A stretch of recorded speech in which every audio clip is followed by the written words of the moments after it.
ನಮಸ್ತೆ ಸ್ನೇಹಿತರೆ, divine light spiritual academy YouTube ಚಾನಲ್ಗೆ ಸ್ವಾಗತ ಸುಸ್ವಾಗತ. ಗುರು ಪೌರ್ಣಿಮೆಯ ವಿಶೇಷ ಸಂಚಿಕೆಗೆ ಸ್ವಾಗತ ಸುಸ್ವಾಗತ. ಈ ವಿಡಿಯೋ ಪ್ರಾರಂಭ ಮಾಡುವ ಮೊದಲು ನನ್ನ ಜೀವನದ ಮೊದಲ ಗುರುವಾದ ನನ್ನ ತಾಯಿ ಮತ್ತು ತಂದೆಯರಿಗೆ ಕೋಟಿ ಕೋಟಿ ಆತ್ಮವಂದನೆಗಳನ್ನು, ನನ್ನ ಶಾಲಾ ಕಾಲೇಜಿನ ಶಿಕ್ಷಕರು, ಸಮಾಜದಲ್ಲಿ ನಮಗೆ ಸರಿ ತಪ್ಪುಗಳನ್ನು ತಿದ್ದಿ ಹೇಳುವ ಪ್ರತಿಯೊಬ್ಬರೂ ನಮಗೆ ಗುರುಗಳ ಸಮಾನರು, ನಮ್ಮ ಯಶಸ್ಸಿಗೆ ಕಾರಣೀಭೂತರಾದ ಎಲ್ಲ ವ್ಯಕ್ತಿಗಳಿಗೂ ಕೋಟಿ ಕೋಟಿ ಆತ್ಮವಂದನೆಗಳನ್ನು ತಿಳಿಸುತ್ತಾ ಈ ವಿಡಿಯೋನ ಪ್ರಾರಂಭಿಸೋಣ. ಸ್ನೇಹಿತರೆ, ನಮ್ಮ ಚಾನಲನ್ನು ಸಬ್ಸ್ಕ್ರೈಬ್ ಮಾಡಿಕೊಳ್ಳದೆ ನಮ್ಮ ವಿಡಿಯೋ ನೋಡುತ್ತಿರುವ ಎಲ್ಲ ವೀಕ್ಷಕ ಸ್ನೇಹಿತರಿಗೆ ಒಂದು ವಿನಂತಿ: ನಮ್ಮ ಚಾನಲನ್ನು ಸಬ್ಸ್ಕ್ರೈಬ್ ಮಾಡಿಕೊಂಡು ಎಲ್ಲ ವಿಡಿಯೋ ನೋಡಿ ಅದರ ಜ್ಞಾನವನ್ನು ಪಡೆಯಿರಿ ಮತ್ತು ನಿಮ್ಮ ಅಭಿಪ್ರಾಯಗಳನ್ನು ಕಮೆಂಟ್ ಬಾಕ್ಸ್ನಲ್ಲಿ ಹಾಕಿರಿ. ನಿಮ್ಮ ಅಭಿಪ್ರಾಯಗಳೇ ನಮಗೆ ಸ್ಫೂರ್ತಿದಾಯಕವಾಗಿರುತ್ತವೆ ಸ್ನೇಹಿತರೆ.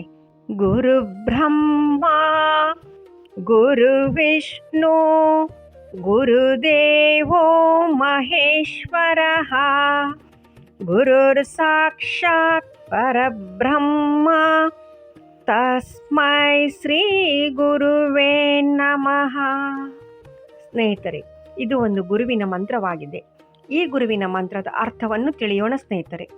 ಗುರುವೇ ಬ್ರಹ್ಮ ಅಂದರೆ ಸೃಷ್ಟಿಕರ್ತ, ಗುರುವೇ ವಿಷ್ಣು ಅಂದರೆ ಪಾಲಕ, ಗುರುವೇ ಮಹೇಶ್ವರ ಅಂದರೆ ಮಹೇಶ್ವರ ಸಂಹಾರಕ, ಗುರುವೇ ಕಣ್ಣ ಮುಂದಿರುವ ಪರಬ್ರಹ್ಮ ವಸ್ತುವಾಗಿದ್ದಾನೆ. ಅಂತಹ ಶ್ರೀ ಗುರುವಿಗೆ ನನ್ನ ನಮಸ್ಕಾರಗಳು. ಆಷಾಢ ಮಾಸದ ಹುಣ್ಣಿಮೆಯಂದು ಗುರು ಪೌರ್ಣಿಮೆಯನ್ನು ಅತ್ಯಂತ ಶ್ರದ್ಧಾ ಭಕ್ತಿಯಿಂದ ಆಚರಿಸಲಾಗುತ್ತದೆ. ಅಂದರೆ ದಿನಾಂಕ 28 ಜುಲೈ 2026 ಬುಧವಾರದಂದು ಆಚರಿಸಲಾಗುತ್ತದೆ. ಇದನ್ನು ಮಹರ್ಷಿ ವೇದವ್ಯಾಸರ ಜಯಂತಿ ಅಂತಲೂ ಆಚರಿಸಲಾಗುತ್ತದೆ. ಈ ಪವಿತ್ರ ದಿನವನ್ನು ವ್ಯಾಸ ಪೌರ್ಣಿಮೆ ಎಂದೂ ಕರೆಯುತ್ತಾರೆ.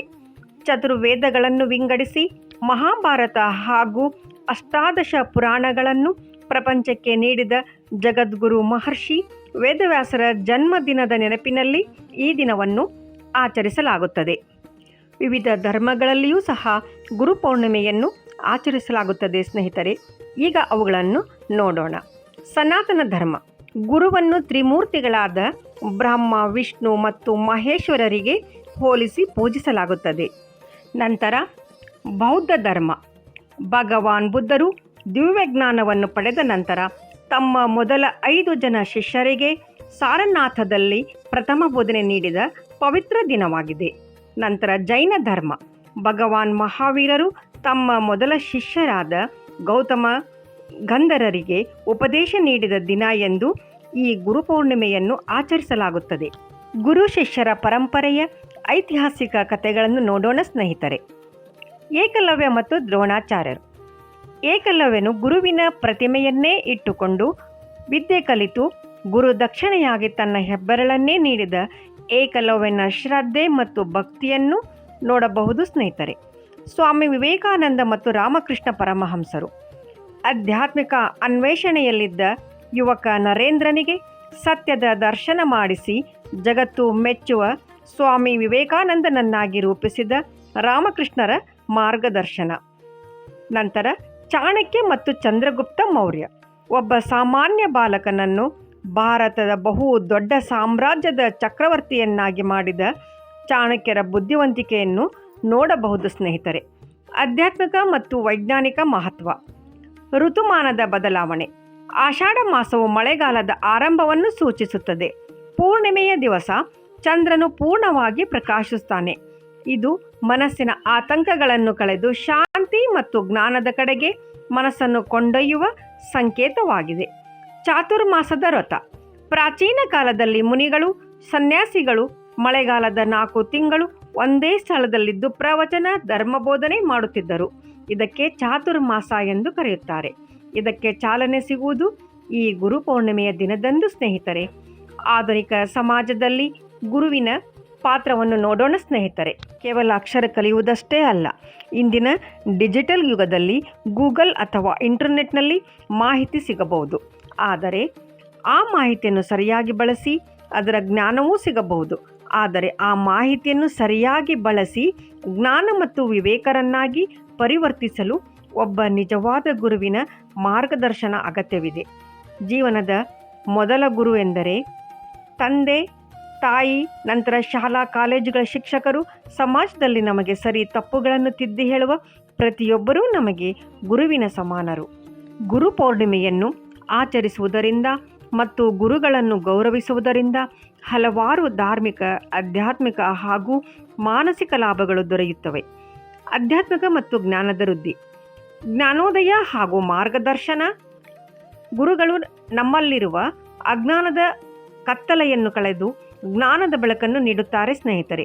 ಗುರು ಪೌರ್ಣಿಮೆಯ ದಿನ ಅವರ ಆಶೀರ್ವಾದ ಪಡೆಯುವುದರಿಂದ ಜೀವನದ ನಿಜವಾದ ದಾರಿ ಮತ್ತು ಧರ್ಮದ ಅರಿವು ಉಂಟಾಗುತ್ತದೆ. ಆಧ್ಯಾತ್ಮದಲ್ಲಿ ಪ್ರಗತಿ, ಸಾಧಕರಿಗೆ, ಮುಮುಕ್ಷುಗಳಿಗೆ ಗುರು ಅನುಗ್ರಹ ಸಿಕ್ಕಾಗ ಆಧ್ಯಾತ್ಮಿಕ ಸಾಧನೆಯಲ್ಲಿ ಶೀಘ್ರ ಪ್ರಗತಿ ಸಿಗುತ್ತದೆ. ಮಾನಸಿಕ ಮತ್ತು ವೈಯಕ್ತಿಕ ಲಾಭಗಳು, ವಿನಿಮಯ ಮತ್ತು ನಮ್ರತೆ. ಗುರುಗಳ ಪಾದಕ್ಕೆ ಶರಣಾಗುವುದರಿಂದ ಮನುಷ್ಯನಲ್ಲಿರುವ ಅಹಂಕಾರ, ಗರ್ವ ಅಳಿದು ವಿನಯ ಹಾಗೂ ನಮ್ರತೆ ಬೆಳೆಯುತ್ತದೆ. ಮಾನಸಿಕ ಶಾಂತಿ, ಗುರುಗಳ ಮಾರ್ಗದರ್ಶನ ಮತ್ತು ಆಶೀರ್ವಾದದಿಂದ ಮನಸ್ಸಿನಲ್ಲಿರುವ ಗೊಂದಲಗಳು, ಭಯ ಮತ್ತು ಆತಂಕಗಳು ದೂರವಾಗಿ ಚಿತ್ತಶಾಂತಿ ದೊರೆಯುತ್ತದೆ ಸ್ನೇಹಿತರೆ. ಸದಭಿರುಚಿ ಹಾಗೂ ಸನ್ಮಾರ್ಗ, ಒಳ್ಳೆಯ ಆಲೋಚನೆಗಳು, ಸದ್ಗುಣಗಳು ಮತ್ತು ಜೀವನದಲ್ಲಿ ಸರಿಯಾದ ನಿರ್ಧಾರಗಳನ್ನು ತೆಗೆದುಕೊಳ್ಳುವ ವಿವೇಕ ಬೆಳೆಯುತ್ತದೆ. ಧಾರ್ಮಿಕ ಮತ್ತು ಪೌರಾಣಿಕ ಮಹತ್ವ, ಕೃತಜ್ಞತಾ ಭಾವ. ನಮಗೆ ಜ್ಞಾನ, ಸಿರಿ, ವಿದ್ಯೆ ನೀಡಿದ ಶಿಕ್ಷಕರು, ಪೋಷಕರು ಮತ್ತು ಗುರುಗಳಿಗೆ ಧನ್ಯವಾದ ಹಾಗೂ ಗೌರವ ಸಲ್ಲಿಸಲು ಇದೊಂದು ಶ್ರೇಷ್ಠ ಅವಕಾಶವಾಗಿದೆ. ಮಹರ್ಷಿ ವೇದವ್ಯಾಸರ ಅನುಗ್ರಹ, ಗುರುಪೂರ್ಣಿಮೆಯನ್ನು ವೇದವ್ಯಾಸರ ಜಯಂತಿಯನ್ನಾಗಿ ಆಚರಿಸಲಾಗುತ್ತದೆ. ಈ ದಿನ ಸಮಸ್ತ ಜ್ಞಾನದ ಮೂಲವಾದ ವ್ಯಾಸ ಮಹರ್ಷಿಗಳ ಕೃಪೆ ಪ್ರಾಪ್ತಿಯಾಗುತ್ತದೆ ಎಂಬ ನಂಬಿಕೆ ಇದೆ. ಗುರುಪೌರ್ಣಿಮೆ ಎಂದರೆ ಕೇವಲ ಒಂದು ಆಚರಣೆಯಲ್ಲ, ಅದು ನಮ್ಮ ಜೀವನವನ್ನು ಅಜ್ಞಾನದಿಂದ ಜ್ಞಾನದೆಡೆಗೆ, ಅಹಂಕಾರದಿಂದ ನಮ್ರತೆಯೆಡೆಗೆ ಕೊಂಡೊಯ್ಯುವ ಪವಿತ್ರವಾದ ದಿನವಾಗಿದೆ ಸ್ನೇಹಿತರೆ.